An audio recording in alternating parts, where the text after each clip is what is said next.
بسم اللہ الرحمن الرحیم۔ السلام علیکم ورحمۃ اللہ وبرکاتہ۔ ناظرین کرام، جیو اقرا کے پروگرام معاشرہ میں ہوں آپ کے ساتھ ڈاکٹر سمیع اللہ زبیری۔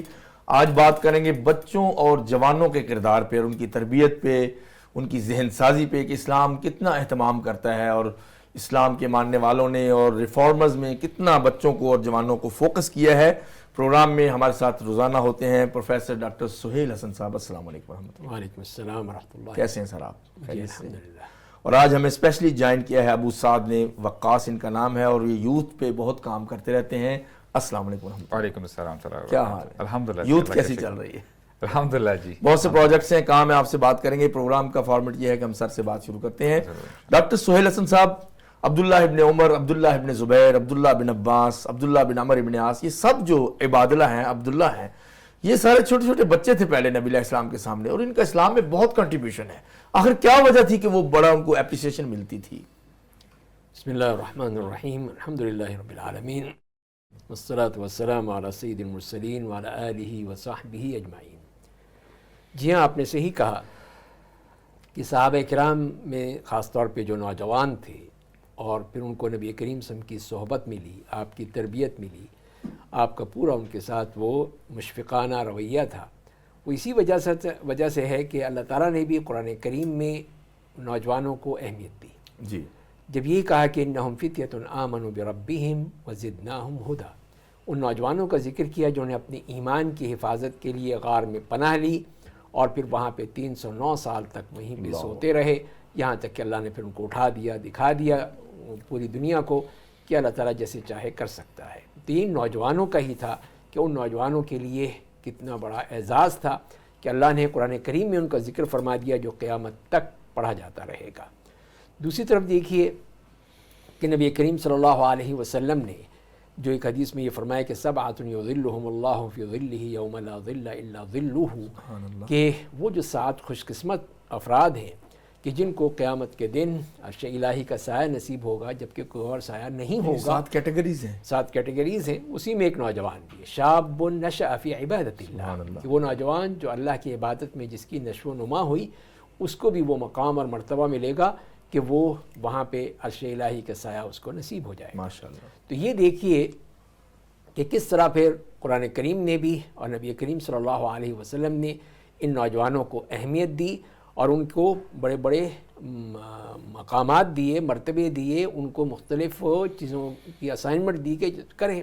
اب اسامہ کی کیا 17-18 سال کے، 17-18 سال کے، ان کو پورے ایک لشکر کا قائد بنا دیا۔ اللہ اکبر۔ یہ بڑے بڑے صحابہ ان کے لشکر میں شامل ہیں اور وہ پھر اس لشکر کی قیادت کر رہے ہیں۔ حالانکہ لاڈلے بھی بہت تھے، جی نبی بالکل، اسلام بہت ہی حب محبت رسول کرتے اللہ۔ تھے، بہت ہی محبت کرتے تھے ان سے، اپنے نواسوں کی طرح، بچوں کی طرح ان سے محبت کرتے تھے۔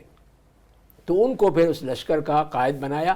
وہ یہی ہے کہ ایک نوجوان کی سپرد کرنا، یہی ہے کہ کل وہ ایک بہت بڑا قائد بن کے نکلے گا۔ اور ہوا وہ ہوا پھر۔ تو یہی ہے کہ یہ تربیت تھی، ان کو تربیت دی، ان نوجوانوں کو جو نبی کریم صلی اللہ علیہ وسلم کی صحبت میں رہتے تھے اور آپ سے سیکھتے تھے۔ مالک ابن الحویرث آئے، 20 دن آپ کے پاس رہے، سبحان اور وہ ان کے ساتھی، اور آپ نے ان کی تربیت کی، ان کو تعلیم دی، ان کو بتایا، سمجھایا، ہر چیز کا علم دیا، اور پھر ان سے کہا کہ اب تم جاؤ، اپنے گھر جاؤ اور جو کچھ بھی مجھ سے سیکھا ہے وہ جا کے سکھاؤ، نماز پڑھو جا کے۔ جہاں نماز پڑھو۔ اور یہ آخری دور تھا۔ بالکل۔ تو یہ دیکھ لیجئے کہ نبی کریم صلی اللہ علیہ وسلم کا یہ اتنی شدت سے اہمیت دینا جی، نوجوانوں کو، یہ اسی بات کی دلیل ہے کہ اس کے ذریعے ہی سے ایک معاشرہ صحیح سمت میں چل سکتا ہے۔ اگر یہی نوجوان بگڑ جائیں، غلط راستے پہ چلے جائیں، تو معاشرہ پھر معاشرہ نہیں رہے گا، ایک ریوڑ بن جائے گا کہ اس میں غلط قسم کی باتیں ہوتی رہیں گی، کوئی پوچھنے والا نہیں ہوگا، کوئی کہنے والا نہیں ہوگا، کوئی ان کو سمجھانے والا نہیں ہوگا۔ تو جب تک کہ اس معاشرے میں اس قسم کی روک ٹوک موجود ہو کہ جو غلط ہے اس کو غلط کہا جائے، جی، جو اچھی بات ہے اس کی تعریف کی جائے، اس کی ان کو حوصلہ افزائی کی جائے، تو یہ چیزیں جب ہوں گی تبھی نوجوان نسل جو ہے اور آگے بڑھے گی، اور وہ پھر ملک و قوم کا وہ سرمایہ ہے کہ اگر وہ برباد ہو جائے تو پھر کوئی چیز اس کو بچا نہیں سکتی، اس معاشرے کو برباد ہونے سے۔ تو لہذا اس کی ریڑھ کی ہڈی یہی ہے کہ ان نوجوانوں کی تربیت کی جائے۔ افسوس سے یہی کہنا پڑتا ہے کہ ہم نے تعلیم کا نظام تو کیا ہے، یونیورسٹیاں بھی ہیں، کالجز بھی ہیں، مدرسے بھی ہیں، اسکول بھی ہیں، سب ہیں، لیکن تربیت نہیں ہے۔ جب تربیت نہیں ہے تو پھر ہمارا نوجوان کیا کرے گا، آخر کس طرح نکلے گا؟ تو اسی لیے سب سے اہم چیز ہی وہ تربیت ہے جو کہ ہمیں خود نبی کریم صلی اللہ علیہ وسلم کی سیرت سے ملتی ہے، صحابہ کرام کی سیرت سے ملتی ہیں۔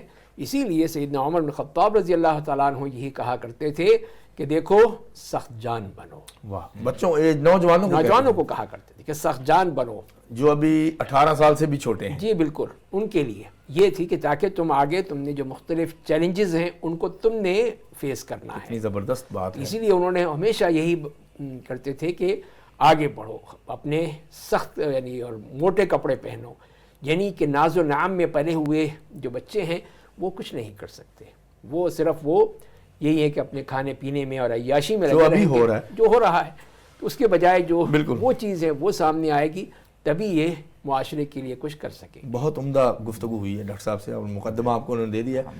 اچھا، ابو سعد جو ہیں، آپ تو ابو سعد ہیں، اور ابو سعد جو تھے وہ سعد بن ابی وقاص، ایک آپ کا نام بھی وقاص ہے، اور وہ تو عبداللہ بن عمر بن عاص تھے، سب کچھ ہے۔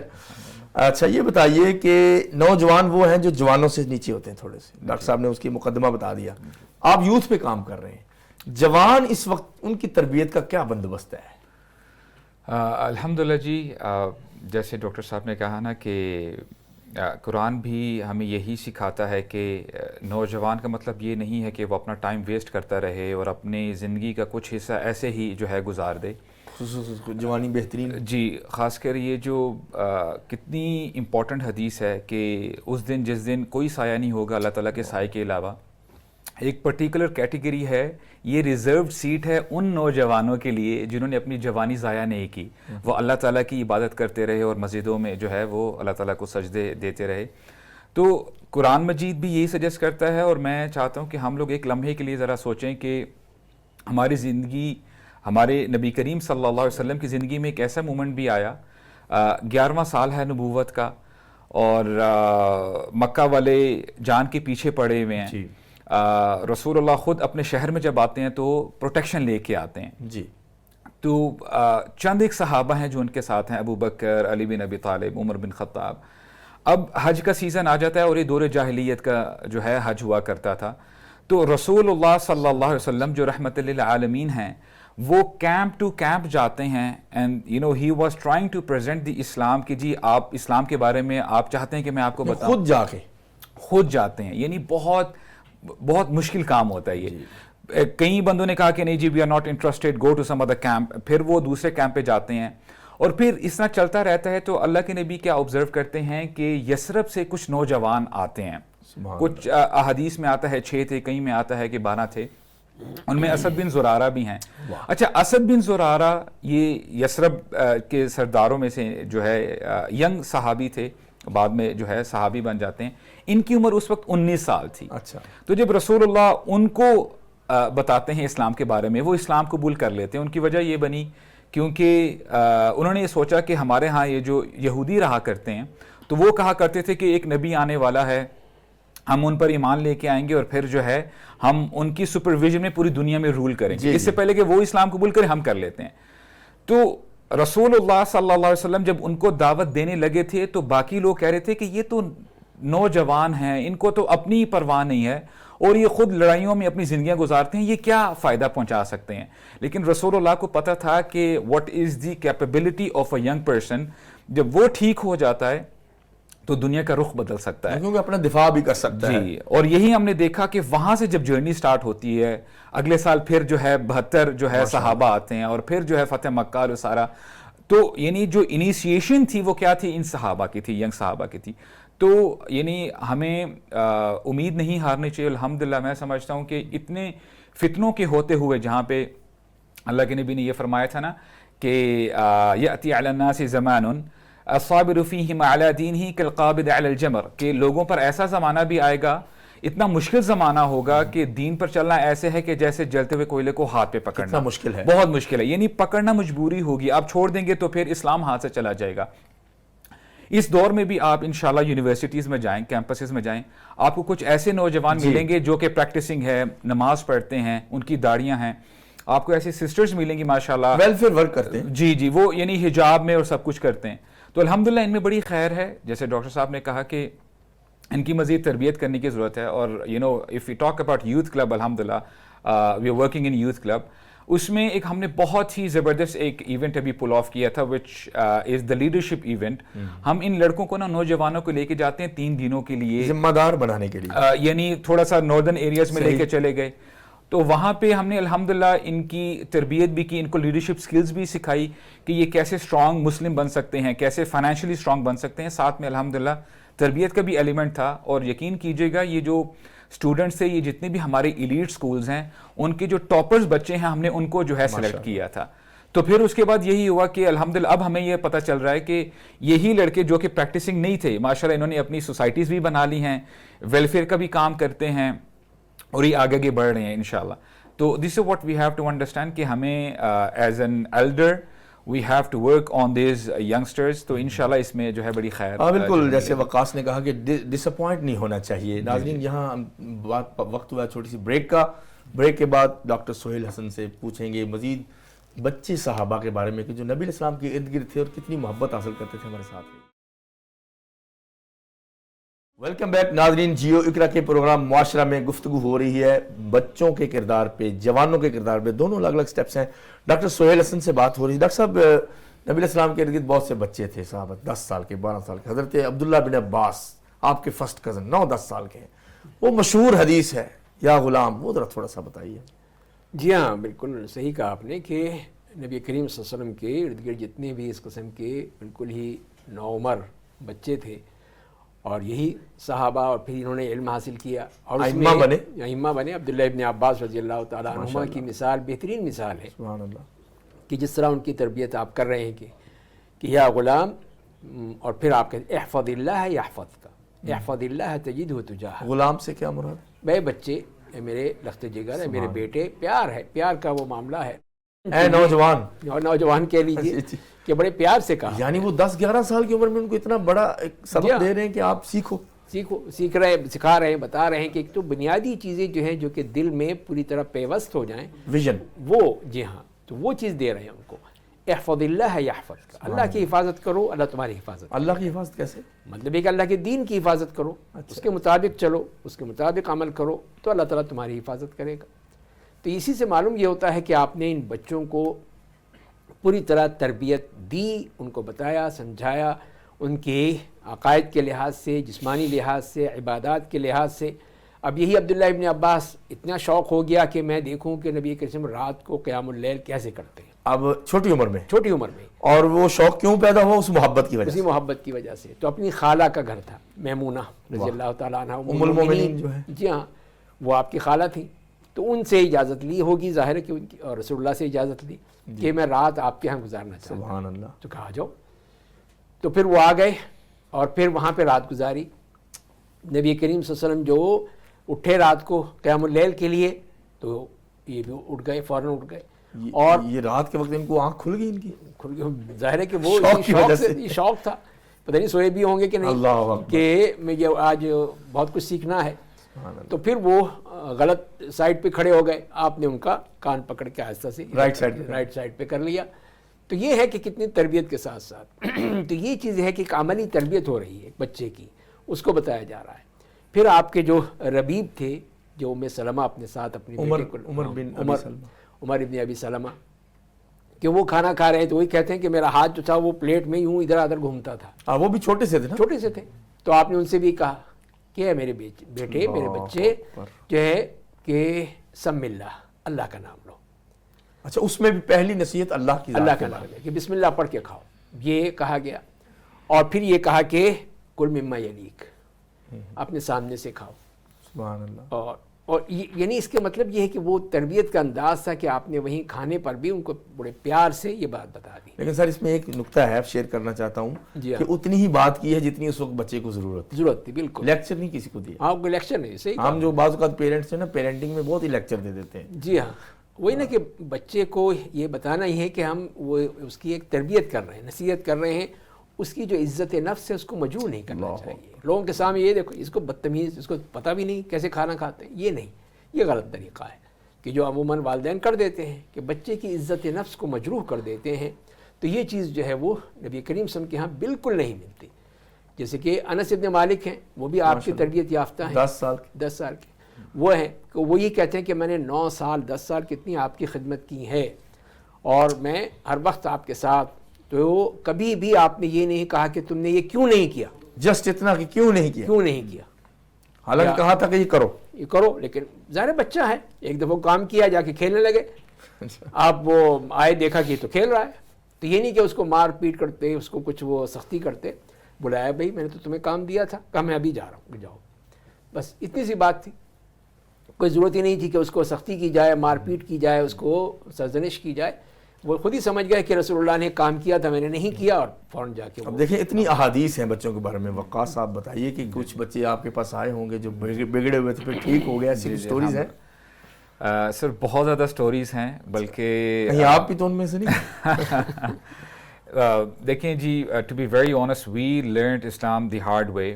کبھی کبھار نا اللہ تعالیٰ آپ کو نا ٹیسٹ کرتے ہیں، رائٹ. تو ہمارے الحمدللہ جو ضیاء بھائی ہیں، ہمارے سی او ہیں یوتھ کلب کے، وہ بھی اپنی سٹوری یہی بتاتے ہیں کہ he was working in some bank, اور بہت سب کچھ اچھے طریقے سے چل رہا تھا، اور جو ان کی ایک ڈریم کار تھی وہ بھی جو ہے ان کو اللہ تعالیٰ نے عطا کر دی. لیکن پھر ہوا کیا کہ ان کا ایک بڑا ایک ہارریبل سا ایکسیڈنٹ ہوتا ہے، جس کی وجہ سے پھر جو ہے ان کی پوری زندگی جو ہے وہ بدل جاتی ہے. کہ جی بچ گئے، یعنی انہوں نے کہا کہ اگر میں اس وقت ابھی مر جاتا تو پھر میں اپنے آپ کو کہاں دیکھتا ہوں؟ کیا میں اللہ تعالیٰ کے سامنے میں کھڑا ہو سکتا تھا؟ کیا میں اللہ تعالیٰ کو جواب دے سکتا ہوں کہ اللہ آپ نے اتنی نعمتیں دی ہیں اور میں نے جو ہے کفران نعمت کیا؟ تو الحمدللہ یہ ان کا ٹرننگ پوائنٹ تھا، اور پھر وہ یہاں پہ آتے الحمدللہ پھر اس ادارے کا جو ہے آغاز ہوتا ہے. ہمارے طاہا بھائی ہیں ماشاءاللہ. ہمارے ہاں نوجوانوں میں ایک بہت بڑا مسئلہ ہے یہ جو حرام ریلیشن شپ چل رہے ہوتے ہیں، رائٹ. اس وقت چیلنج ہے جی. چیلنج دیکھیں نا، ابھی ہم گارڈینز کی بات کر رہے تھے، بڑوں کی بات کر رہے تھے. We as guardians, we are the ones who leave our children to the schools, college, universities. اور بلکہ میں آپ کو ایک یعنی فنی بات تو نہیں ہے، یعنی سیریس بات ہے کہ ہمارا نا ایکچولی ایک ایونٹ ہوتا ہے لاک اپ مسجد کے نام سے. ہم لڑکوں کو، نوجوانوں کو نا پوری رات الحمدللہ مسجد میں ہی رکھتے ہیں، ڈفرینٹ ایکٹیویٹیز کرواتے ہیں، وہاں پہ قیام اللیل بھی پڑھائی جاتی ہے. تو ایک لڑکا میرے پاس آیا، وہاں پہ کاؤنسلنگ سیشنز بھی ہو رہے تھے، تربیت سیشن ہو رہے تھے، یعنی وہ 1-to-1 تھا. تو وہ لڑکا آتا ہے، کہتا ہے کہ ابو صاحب I want to talk to you. میں نے بولا جی پلیز آئیں نا بات کریں. تو کہتا ہے کہ جی I have this girl in my class. میں نے بولا اچھا، I know where is this thing heading to. تو کہتا ہے کہ آئی ریئلی لائک ہر. میں نے بولا اوکے دین واٹ. کہتا ہے آئی وانٹ ٹو میری ہر، میں شادی کرنا چاہتا ہوں. تو میں نے بولا پھر پرابلم کیا، آپ جا کے بات کرو. کہتے the problem is I am only 14، یعنی 14 سال اس کی عمر تھی. 18 سال سے یعنی ہمارے ہاں یہ جو عاشقی اور تھوڑا سا صبر کرنا ہے نہیں، اس میں ایشو یہ ہے سر، میں یہ سمجھتا ہوں کہ دیکھیں اس میں کوئی ڈاؤٹ نہیں ہے، there is an attraction between the opposite gender, یعنی عورتوں اور مردوں میں اٹریکشن ہوتی ہے، اس لیے شادی کرتے ہیں، فطری چیز ہے. اگر ہم بچوں کو، ان نوجوانوں کو ایسے ماحول میں ڈال دیں دین واٹ ڈو یو ایکسپیکٹ. اور میں اس لیے کہتا ہوں کہ میں کیوں ہوپ فل ہوں ان نوجوانوں کے حوالے سے. کتنے ہی میرے اسٹوڈنٹس ہیں وہ میرے پاس آتے ہیں اور ماشاء اللہ دے آر پریکٹسنگ. وہ مجھے یہ کہتے ہیں کہ ابو سعد آپ بڑی اچھی اچھی باتیں کر لیتے ہیں، لیکن آپ چونکہ اسکرین کے پیچھے ہوتے ہیں، آپ کے بھی ایک ہفتہ نکال کر ہمارے ساتھ یونیورسٹی آئیں، پھر میں دیکھوں گا آپ کتنے نیک بن کے رہتے ہیں. تو meaning these people are facing this challenge, اور ہمارا حق یہ بنتا ہے کہ قریب ہونا چاہیے، ان کو ہم سپورٹ کریں، ان کی تربیت کریں، اور انشاءاللہ ان میں بڑی خیر ہے. اور جتنا ہو سکے ان میں آپس میں، یعنی یہ تو ہمارے جو ایجوکیشن پورا سسٹم ہے ان کو بھی تھوڑا سا دھیان کرنا چاہیے. اور دیکھیں نوجوانوں کی جب ہم بات کرتے ہیں نا، ان کے اوپر آلریڈی بہت زیادہ برڈن ہے، جو ڈفرینٹ فلاسفیز آ رہی ہیں، ایتھیزم ہے، دین کے حوالے سے یعنی شکوک پیدا کیے جا رہے ہیں، اور اوپر سے یعنی جو آپس میں جو ڈیزائرز ہیں کہ جی جو اپوزٹ جینڈر کا، یہ آپ فری ہو گئے بات سمجھ رہے ہیں. تو ہمارا حق یہ بنتا ہے ایز این ایلڈر کہ ہم ان کا خیال کریں، ان کے جذبات کو سمجھیں، اور جتنا ہو سکے ان کو ایسی انوائرمنٹ پرووائڈ کریں جہاں پہ وہ آسانی سے اسلام کو پریکٹس کر سکتے ہیں.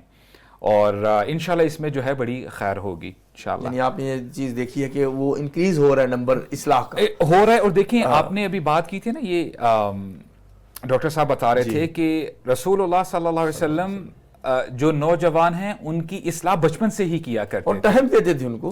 سر آپ کو پتہ ہے صحیح بخاری میں واقعہ ہے کہ ایک 6-7 سال کا بچہ اپنے قبیلے کو نماز پڑھاتا تھا،